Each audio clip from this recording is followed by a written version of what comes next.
Hello and welcome to New Filmmakers Los Angeles in partnership with Movie Maker magazine. My name is Danny DeLillo and we're here at the Cambridge Los Angeles showroom in West Hollywood, and I'm here with Elvis Leon with his movie Cecile and Carl. Let's take a look at a clip.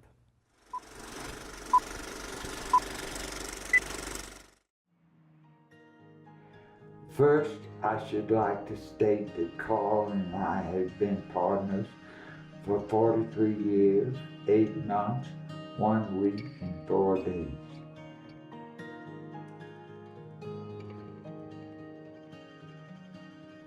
Now, dementia is a progressive disease. Bluntly, he will get worse and worse. Elvis, congratulations on your film. Absolutely loved your documentary. Really, truly, it did. For those that haven't seen it, tell us a brief synopsis. Cecile and Carl is about a couple that's been together for over 40 years in sickness and in health. Carl got dementia and slowly started forgetting about his partner Cecile, so the film follows Cecile and they're kind of his day-to-day of taking care of Carl, from the most mundane things of just shaving, pushing him around the city, buying ice cream or whatever, and just reflecting about their life together and kind of where it is now. And it's not in the best place, I guess. You know, Cecil seems to have lost everything, to include his home, ever since Carl got sick. So it's just kind of about a couple in their twilight years. It's really touching, Elvis. Like I was so moved by watching it and just seeing how long they have been together and just how you get over a certain period in your love relationship where you're together. That's it. So you don't know any different. Right. And they see this deterioration, obviously through dementia, which affects so many. Where did the inspiration come for you in creating this documentary? Well, it was kind of a long road. Like I mentioned last night, is that it's kind of a miracle that I met Cecil, because I'm not gay, and I met him at a gay bar filming a different project that was tackling homophobia as well. I was in the military, very manly, macho world where everyone's trying to man up each other at every turn. And I got out in around 2009 and on Pride weekend, actually, and I had never seen Pride before. This is the first time I was exposed to it, so I started seeing dudes in Speedos walking around and a lot of pink everywhere, and I was culture shocked. It's something I'd never seen before. So, and it kind of started making me realize, like, why does it make me feel this way? Why are my friends upset at this? And I've always been one to like question these things. So, but instead of kind of like being mad and being anti-Muslim, gay, whatever, I kind of want to get to know these people and see what they're about. And at the end of the day, we're all humans and we all kind of want the same thing. That's right. So yeah, I went down this path and I made a comedy series about two straight guys that try to turn their straight bar into a gay bar. And so we were location scouting and we were pitching this idea to different straight bars, and no one wanted their bar to be seen as gay. So we went to a gay bar, and that's where I found Cecil. There was a club of senior citizens that meet there every Wednesday for lunch, about 50 to 70 senior citizens. And I pitched them the idea at some point because I thought, like, wow, this room is full of history, gems. Yeah.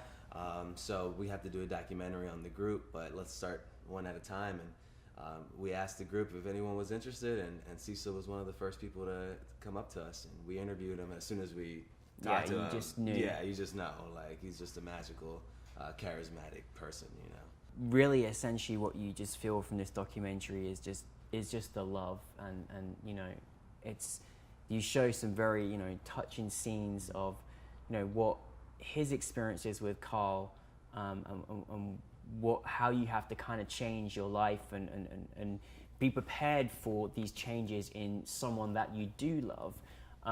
As a documentary filmmaker for this, how kind of was it difficult to sort of film this, shoot this, and be so personal? Yeah, definitely. And I think with any subject, you have to create that trust between each other. And I think it took a long time for Cecil to trust us. I don't know if he thought we had ulterior motives or anything. So we met maybe 15 times, but only shot about 6 of those days. There was a lot of coffee dates in between, trying to get to know each other.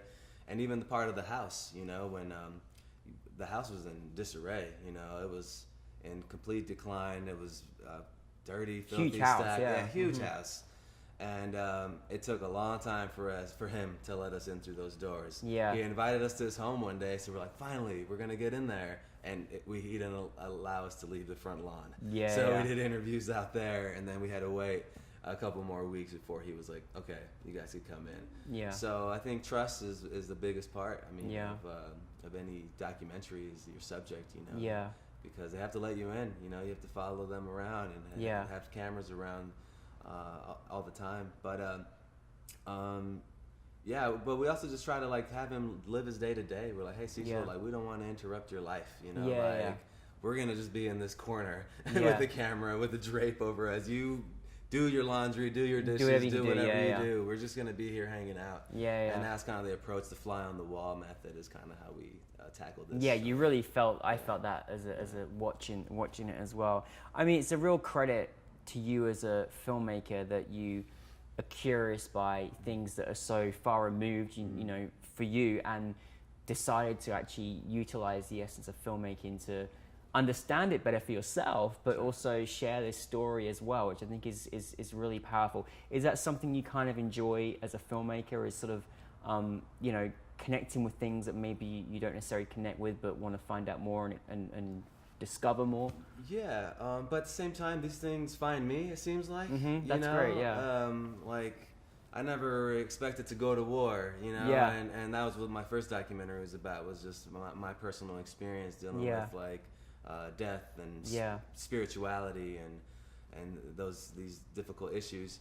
But, you know, and that's a big part of my life now, you know? So I think about it all the time. So that's why I'm studying terrorism and security coming up. But this Cecil, he found me in many ways. That's great. You know, and my new documentary, another very traumatic experience happened to my family that just is kind of leading to another documentary. So it feels like just trauma and difficult things follow But what me. a great way to be able to express through filmmaking. I think I'd go mad if I If couldn't. you didn't. Yeah, if I didn't have a camera to kind of you know, use this as an outlet. No, it's our therapy, isn't it? It's like it's nice also that you say you still keep in touch with Cecil. You saw him even a few weeks ago. Is he doing okay? Yeah, he's doing fine. Yeah. It's been strange because his health has been going up and down, and there's been times where I'm like, this might be the last time I'm gonna see him, you know. But then I see him again, and he's just as he was in the film, you know. So he's doing good. He's in the wheelchair now, unfortunately, and Carl is standing up. Oh, So, really? yeah, they kind of switch places, so that's a little interesting. But there was a moment where they both almost died at the same time. They were hospitalized. They were in the hospital for like 2 or 3 weeks, and I got a call, and they're like, I think they're both going to be gone, like within the week, and then they both are back. Back and fighting. Yeah, That's back really fighting, good. 100%. What was your biggest challenge in making this documentary? I think maybe finishing post-production. We had a lot of Documentary post is tough. tough, man. We had so much footage, and just kind of finding the narrative, because originally we thought it might be like a historical piece, you know. We wanted to know more about like the gay movement, you know, in Denver, Colorado. That's where we shot the film. And every time we tried to ask Cecil these questions and direct the narrative that way, he just wasn't having it, you know. Like, it was all about, you know, Carl and love, and we're like, man, like he really loves Carl, like this is a love story all of a sudden, you know. So I feel like a lot of it kind of just fell on our lap, and we just kind of went on rode the wave. But I think it was in post-production hell for a long time. It really is. I think most films are. Most films are. So there was a point where I'm like, man, it's never gonna see the light of day, man. But we knew there was a diamond in the rough, just with, you know, Cecil's, you know, magnetic What's it like then after all that hard work and thinking to yourself, oh my goodness, I'm going to make this film, to have it in front of an audience and to see people's reaction to it? What's that feel like? Man, I mean, I guess it is incredible just because making a movie is one of the most impossible things, Yeah. you know, tasks that one could do. So just seeing anything being complete is just a major relief because you always thought it would never be done. And now that it's had a great festival run, so that's been amazing. People have welcomed it with open arms.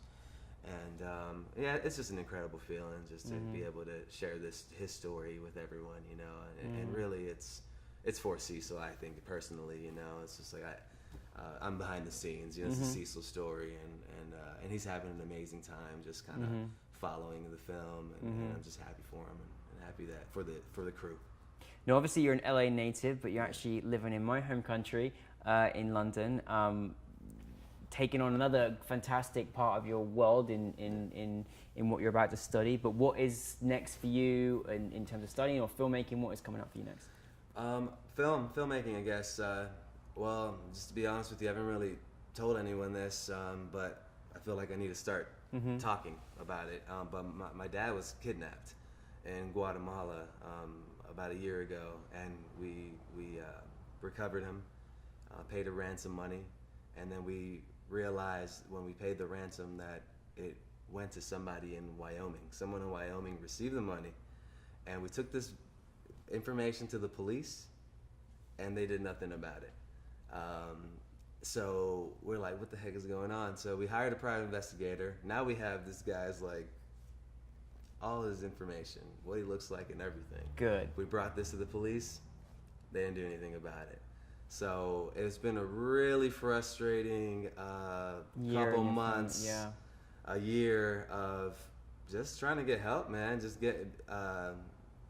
being sent from different agency to agency, one agency telling you to go to the other one telling you to go back to the one you came from.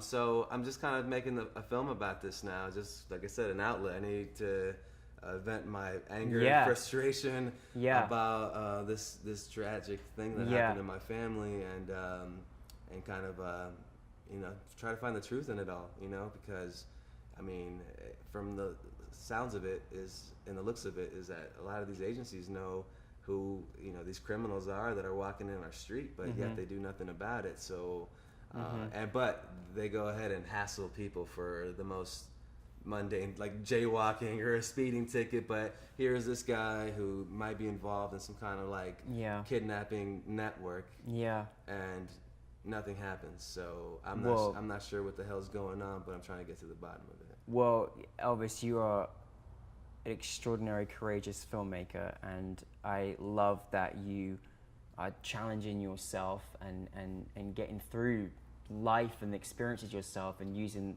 the moving image as a platform and place to not only help you but also help others and support others as well. And I think that's incredible. I really do, and I can't wait for us at NewFilmmakers to support this next film and what you're doing. But thank you so much for Cecile and Carl. It was a real treat and pleasure, and we look forward to seeing much more of your work. So thank you. Appreciate it. Thank you. Thank you.